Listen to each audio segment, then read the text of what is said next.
नमस्कार विद्यार्थी मित्रांनो, आपण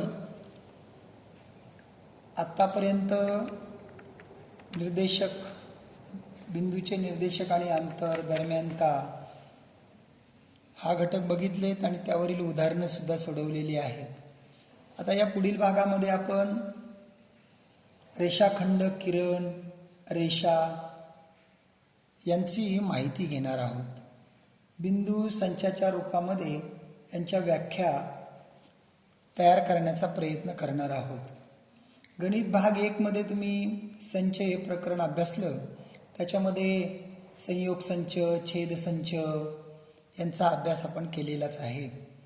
तर आता या संचांचा उपयोग करायचा आहे. या संचांचा उल्लेख आपल्याला करून रेषाखंड, किरण, रेषा यांच्या व्याख्या ह्या समजावून घ्यायच्या आहेत. तर सर्वप्रथम आपण रेषाखंडाच्या बाबतीमध्ये माहिती घेऊया. मग रेषाखंड जो आहे, या रेषाखंडाची व्याख्या कशी करतात? तर रेषाखंडाची आकृती पहिल्यांदा आपल्या सर्वांना परिचित अशी आहे. नेहमी आपण 5वी 6वी पासून रेषाखंड आपल्याला माहीत आहे. तर अशी साधारणतः आकृती असते. ही दिसायला अशी आकृती असते. आता इथे आपल्याला व्याख्या करताना आपण त्याची कशी करणार? तर बिंदू ए आणि बिंदू बी हे दोन बिंदू, या ए आणि बिंदू बी हे दोन बिंदू आणि त्यांच्या दरम्यान असलेले सर्व बिंदू यांचा संयोग संच म्हणजे रेषाखंड ए बी असतो. हा रेषाखंड ए बी आहे. म्हणजे बिंदू ए, बिंदू बी आणि त्यांच्या दरम्यानचे सर्व बिंदू यांच्या संयोग संच म्हणजे रेषाखंड ए बी होय. आता रेषाखंड ए बी हा थोडक्यात कसा लिहिता येतो? तर तो असा लिहितो, रेषाखंड ए बी थोडक्यात कसा लिहितात? रेख शब्द वापरतात. रेख ए बी असा लिहितात. रेख सी डी, रेख एम एन, रेख एस टी असे आपल्याला लिहावं लागतं. रेख हा शब्द आला की आपण समजायचं रेषाखंड आहे. तर थोडक्यात लिहिताना आपण रेख असा हा शब्द वापरतो.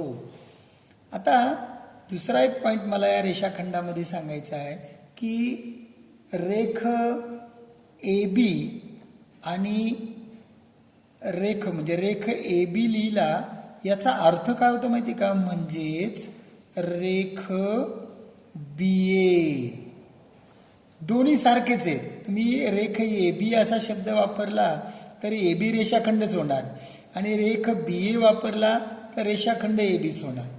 म्हणजे त्याच्यामध्ये काही बदल हा होत नाही. हा एक मुद्दा रेषाखंडाच्या बाबतीमध्ये आपल्याला लक्षात घ्यायचा आहे. आता हे रेख ए बी जो आहे, त्या रेख ए बीचे बिंदू ए आणि बिंदू बी हे दोन जे बिंदू आहेत ना, यांना रेख ए बीचे बिंदू ए आणि बिंदू बी हे अंत्यबिंदू आहेत. अंत्य म्हणजे शेवटचे अंत्यबिंदू आहेत. बघा ना, रेषाखंडाच्या इकडे काही ए बी रेषाखंडाचा किंवा रेख ए बीचा इकडे काही एखादा बिंदू नाही आहे किंवा बीच्या इकडे काही बिंदू नाही आहेत. हे शेवटचे बिंदू आहेत रेख ए बीचे आणि म्हणून त्यांना अंत्यबिंदू असे म्हटलं जातं. त्यानंतर रेषाखंडाचं जे काही अंत्यबिंदू आहेत तर त्या अंत्यबिंदूमधील अंतराला रेषाखंडाची लांबी म्हणतात. म्हणजे अंत्यबिंदूमधील अंतर. आता अंत्यबिंदूमधील अंतर कोणतं? हा एक अंत्यबिंदू, हा बी एक अंत्यबिंदू. या दोघांमधले जे काही अंतर आहे त्या अंतराला रेषाखंडाची लांबी असं म्हणतात. आणि ती लिहितात कशी? ती एल ए बी आता रेख ए बी तर आपण हे एल ए बी असं लिहिणार, तर ती अशी लिहितात. यल यल म्हणजे लेंथ अशी लिहितात.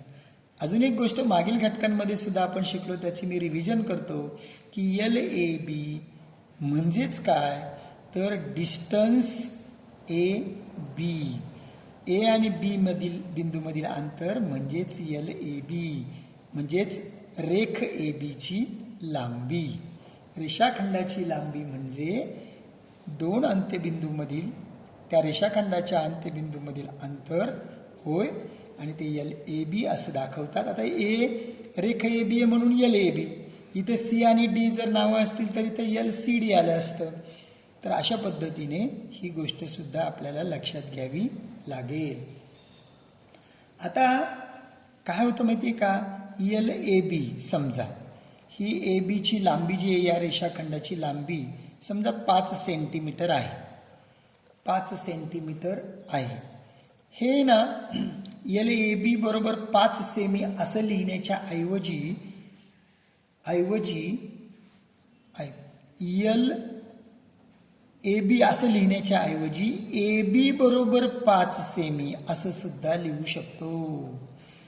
म्हणजे हे ए बी बरोबर 5 सेमी असेही लिहितात. प्रत्येक वेळेला एल ए बी बरोबर 5 सेमी असं लिहिलं, एल लिहायचा, कंस घालायचा, त्याच्याऐवजी एल फक्त ए बी बरोबर 5 सेमी म्हटलं तरी सुद्धा आपण समजायचं की रेख ए बीची जी लांबी आहे, रेषाखंड ए बीची जी लांबी आहे ती लांबी 5 सेमी आहे. अशा पद्धतीने आपण ही रेषाखंडाबद्दलची थोडीशी माहिती. अजून एक रेषाखंडाबद्दल आपल्याला सांगता येतं की एकरूप रेषाखंड. एकरूप रेषाखंड, एकरूप रेषाखंड कोणाला म्हणायचं, तर जर दिलेल्या दोन रेषाखंडांची लांबी समान असेल. समजा मी इथे एक रेषाखंड काढला, त्या रेषाखंडाला मी नाव दिलं ए बी, म्हणजे रेख ए बी हा रेषाखंड झाला. दुसरा एक रेषाखंड काढला मी आणि तो रेषाखंड सी डी काढला, सी डी नावाचा, म्हणजे रेख सी डी झाला. या दोन्हीही रेषाखंडाची लांबी जर समान असेल, म्हणजे दिलेल्या दोन रेषाखंडांची लांबी समान असेल तर ते दोन रेषाखंड एकरूप असतात. म्हणजे काय झालं बघा, आता समजा एल ए बी, जर एल ए बी बरोबर एल सी डी आकृतीमध्ये दाखवले आपण, ए बी ची लांबी रेषाखंडाची, सी डीच्या रेषाखंडाची लांबी, दोन्ही रेषाखंडाची लांबी समान आहे, बरोबर चिन्हाने दाखवलंय, बरोबर आहेत, तर मग काय होणार, रेख ए बी एकरूप, हे एकरूपतेचं चिन्ह आहे बघा, एकरूप रेख सी डी. म्हणजे दोन रेषाखंड जेव्हा एकरूप असतात तेव्हा त्यांच्या दोन्ही रेषाखंडांची लांबी समान असते, किंवा लांबी समान असेल तर रेषाखंड एकरूप असतात. हे जे चिन्ह आहे ना, हे चिन्ह हे एकरूपतेचं चिन्ह आहे. रेख ए बी एकरूप रेख सी डी. अशा पद्धतीने एकरूप रेषाखंड म्हणजे काय हे सुद्धा आपल्या लक्षात आलेलं आहे. आता रेषाखंडाच्या एकरूपतेचे गुणधर्म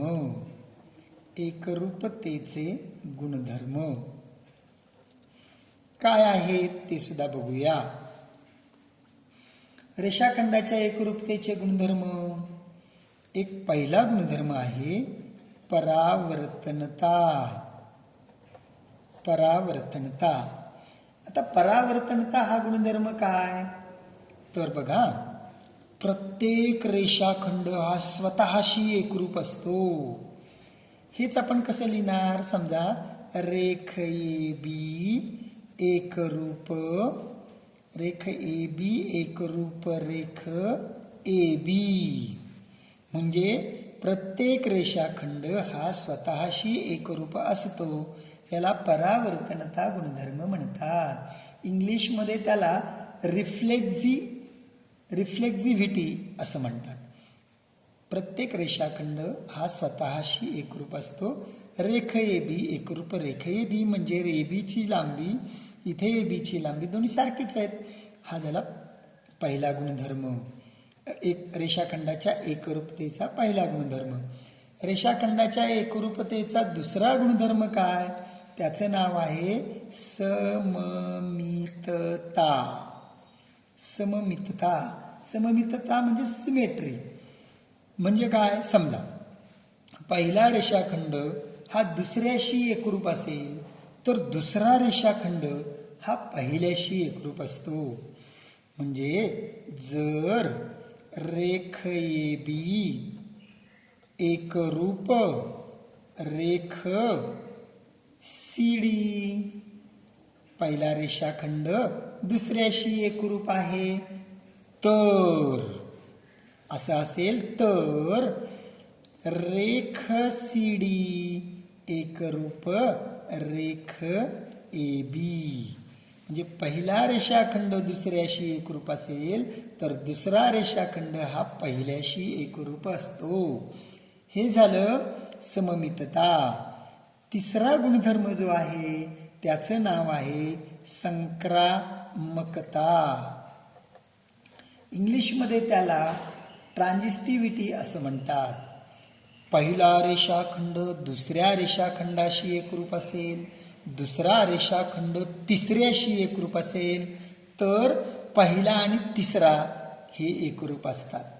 म्हणजे कसं बघा, जर रेख ए बी एकरूप रेख सी डी आणि रेख सी डी एकरूप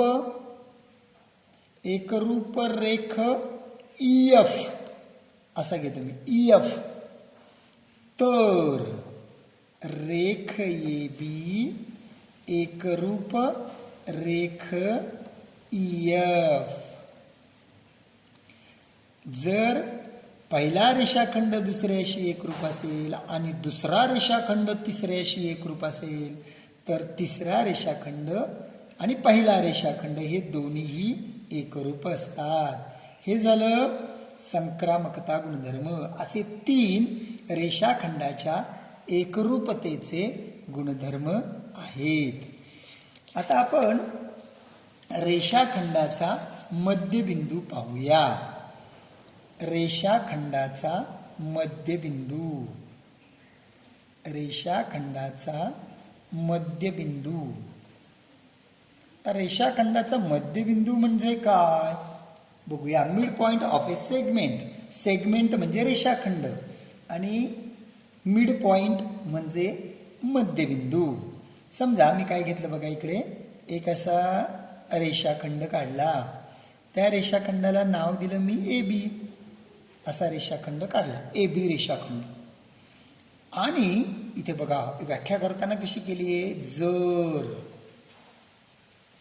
जर ए एम बी, याचा अर्थ काय, एम हा ए आणि बीच्या दरम्यान आहे, a dash m dash b. M हा ए आणि बीच्या दरम्यान आहे. आणि अजून एक अट आहे, आणि रेख एम एकरूप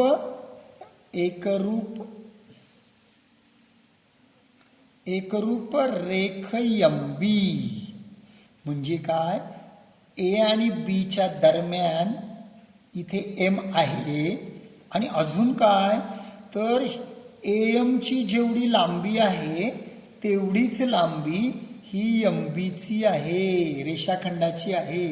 एम आणि एम बी असे 2 रेषाखंड झाले. त्या दोन्ही रेषाखंडाची लांबी समान असेल म्हणजे ते दोन्ही रेषाखंड एकरूप असतील. रेख AM आणि MB हे दोन्ही रेषाखंड एकरूप असतील तर M बिंदू रेख AB चा मध्यबिंदू आहे असे म्हणतात. किती छान व्याख्या आहे बघा. परत एकदा मी वाचतोय किंवा समजावून घेऊया. जर M हा A आणि B च्या दरम्यान आहे. हे वाक्य कसं लिहिलं? A-M-B. M हा A आणि B च्या दरम्यान आहे आणि AM आणि MB रेख AM आणि रेख MB हे दोन्ही एकरूप आहेत. दोघांची लांबी समान आहे. तर M हा बिंदू रेख AB चा मध्यबिंदू आहे असे म्हणतात. अतिशय छान ही त्याची व्याख्या आहे. अजून एक मुद्दा मला असा सांगायचा आहे की हा मध्यबिंदू M झाला. अजून एखादा या AB ला मध्यबिंदू काढता येईल का या रेषाखंडाला? जर इथं घेण्याचा प्रयत्न केला तर काय होईल? हा इथं N घेतला एखादा बिंदू, समजा N बिंदू हा मध्यबिंदू आहे असं आणखीन गृहीत धरलं तर काय होईल? AN आणि हा NB सारखे सारखे होतील का? नाही होणार. कारण इकडची लांबी आणि इकडची लांबी याच्यात फरक येणार. जे याचा अर्थ असा होतो की प्रत्येक रेषाखंडाला एक आणि एकच मध्यबिंदू असतो. हे सुद्धा वाक्य फार महत्वाचं आहे. एक आणि एकच मध्यबिंदू असतो. त्याला आपल्याला अनेक मध्यबिंदू हे काढता येत नाही किंवा दोन सुद्धा काढता नाहीत. एक आणि एकच मध्यबिंदू हा असतो. त्यानंतर पुढचा एक मुद्दा पाहणार आहोत आपण, रेषाखंडाची तुलना. रेषाखंडाची तुलना. आता रेषाखंडाची तुलना करायची म्हणजे लहान मोठेपणा सांगायचा. लहान मोठेपणा आपल्याला सांगावा लागतो. समजा मी असं इथे एक घेतला, एक रेषाखंड घेतला, त्याचं नाव इथे मी AB दिलं, रेख AB घेतला, आणि दुसरा एक घेतला मी रेख CD असा घेतला, रेख AB आणि रेख CD घेतला. तर रेख AB ची लांबी रेख CD च्या लांबीपेक्षा कमी असेल. म्हणजेच जर LAB लेस दॅन म्हणजे च्यापेक्षा कमी. कोणापेक्षा? LCD पेक्षा. LCD जर LAB लेस दॅन म्हणजे च्यापेक्षा कमी, LCD AB ची लांबी CD च्या लांबीपेक्षा कमी असेल तर रेख AB लेस दॅन रेख CD म्हणजे रेषाखंड AB हा रेषाखंड CD पेक्षा लहान आहे. लांबीवरून ठरवायचं की रेषाखंड लहान आहे की मोठा आहे. किंवा असं सुद्धा लिहू शकतो, किंवा रेख CD ग्रेटर दॅन रेख AB म्हणजे CD हा रेख AB पेक्षा मोठा आहे. म्हणजे रेषाखंडाचा लहान मोठेपणा जो आहे, रेषाखंडाचा लहान मोठेपणा,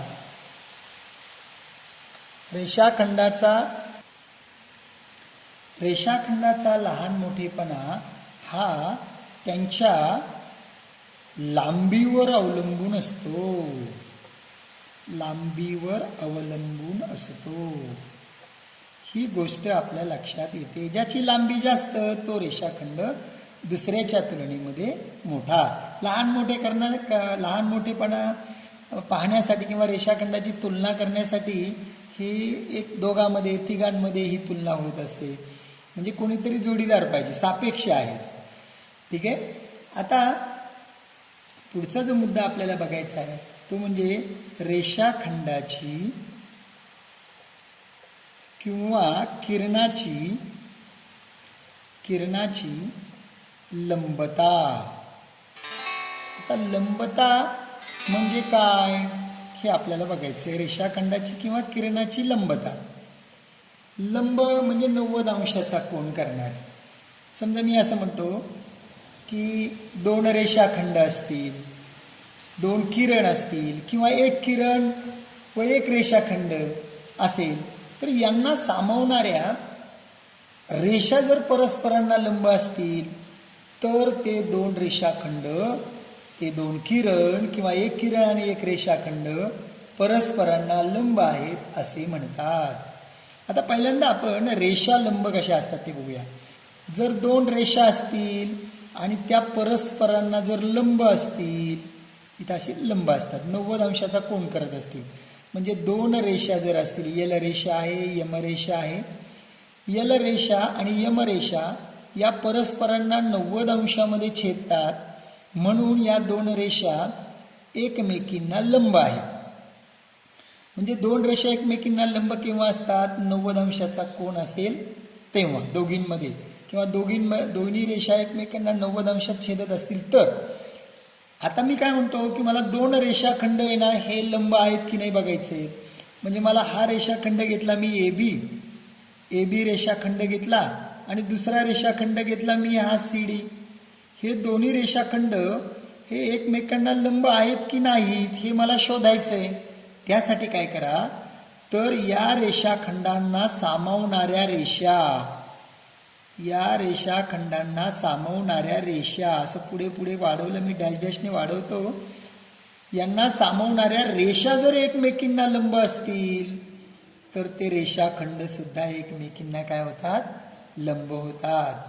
किंवा एखादा किरण असेल, त्या किरणांना सामावणाऱ्या रेषा जर एकमेकींना लंब असतील तरी सुद्धा ते किरण एकमेकांना लंब असतात. आता समजा मी हा रेषाखंड घेतला आणि एक किरण घेतला मी, किंवा असा इकडे असा एक किरण घेतला, हा किरण आहे.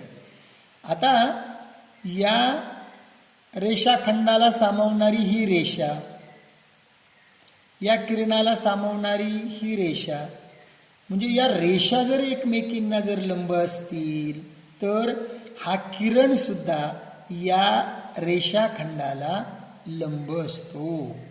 यावरून व्याख्या कशी केली?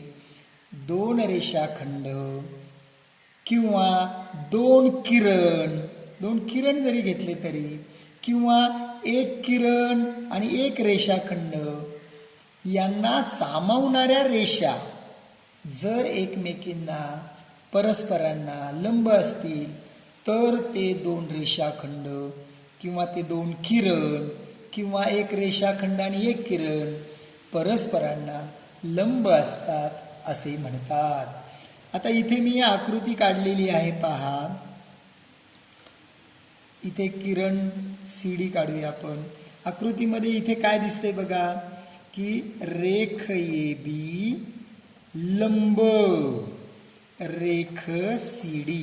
का? कारण त्यांना सामावणाऱ्या रेषा लंब आहेत म्हणून.